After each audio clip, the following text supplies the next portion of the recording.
حکومت اور P T I مذاکرات کی حقیقت کیا ہے؟ پی ٹی آئی نے مذاکرات کی تردید کیوں نہیں کی؟ کیا 9 مئی اور 26 نومبر واقعات پر جوڈیشل کمیشن بنے گا؟ کیا حکومت عمران خان کو رہا کرنے پر راضی ہوگی؟ سینئر صحافی صدیق جان نے مذاکرات کا پوسٹ مارٹم کر دیا۔ سینئر صحافی صدیق جان کہتے ہیں کہ کل سے میڈیا پر ایک خبر آئی نہیں بلکہ چلوائی گئی کہ تحریک انصاف نے حکومت کو مذاکرات کی پیشکش کی ہے اور اس پیشکش کا حکومت کی جانب سے مثبت جواب دیا گیا ہے۔ پہلے تو تحریک انصاف والے کہہ رہے تھے کہ مذاکرات تو ان سے ہوں گے جو پاور میں ہیں، مگر اب کیا ہوا؟ پی ٹی آئی کے 5 رہنما کس کو دھوکہ دے رہے ہیں؟ مذاکرات کی خبر چلنے کے بعد ابھی تک تحریک انصاف کی جانب سے تردید یا تصدیق نہیں کی گئی، بلکہ حکومتی ترجمان پی ٹی آئی کو شدید تنقید کا نشانہ بنا رہے ہیں کہ پہلے تو پی ٹی آئی صرف اسٹیبلشمنٹ سے مذاکرات چاہتی تھی، اب ہم بتاتے ہی نہیں۔ صدیق جان کہتے ہیں کہ پی ٹی آئی کے مطالبات پر حکومت 9 مئی اور 26 نومبر کے واقعات پر جوڈیشل کمیشن بنا دے گی۔ ادارے کبھی بھی اس بات پر راضی نہیں ہوں گے۔ کیا حکومت تحریک انصاف کا مینڈیٹ واپس کر دے گی؟ کیا حکومت عمران خان کو رہا کرنے پر راضی ہو جائے گی؟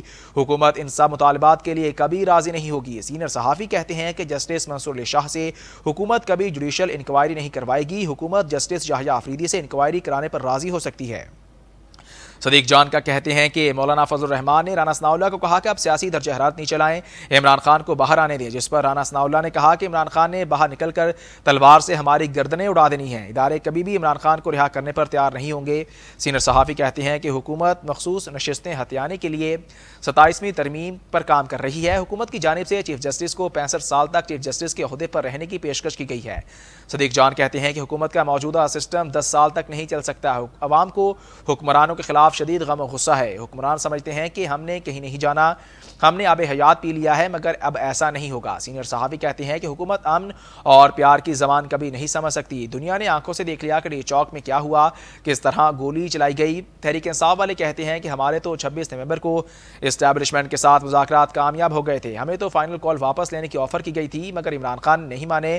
پی ٹی آئی کی جیلوں سے فیصلہ سازوں نے عمران خان کے احتجاج کو غلط قرار دیا، جبکہ عمران خان اپنے موقع پر ڈٹے رہے تھے اور عوام باہر نکلی اور احتجاج میں حصہ لیا۔ صدیق جان کہتے ہیں کہ پی ٹی آئی نے مذاکرات کرنے تھے تو اپوزیشن جماعتوں سے مذاکرات کرتے۔ پی ٹی آئی حکومت کے آگے لیٹ چکی ہے اور حکومت کی جانب سے تحریک انصاف کا مذاکرات کی پیشکش پر بالکل ٹھیک مذاق اڑایا جا رہا ہے۔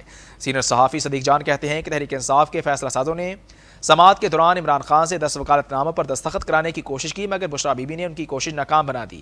بشریٰ بی بی نے کہا کہ آپ کیوں وکالت ناموں پر دستخط کرنا چاہتے تھے، جس پر پی ٹی آئی کے رہنماؤں نے کہا کہ ہم نے مختلف پیٹیشنز دائر کرنی ہیں کہ ڈی چوک آپریشن کے بعد ہسپتالوں کا ریکارڈ فراہم کیا جائے۔ اس پر بشریٰ بی بی نے کہا کہ یہ کام تو پارٹی کا ہے، کیوں خان صاحب کو معاملے میں گھسیٹ رہے ہیں۔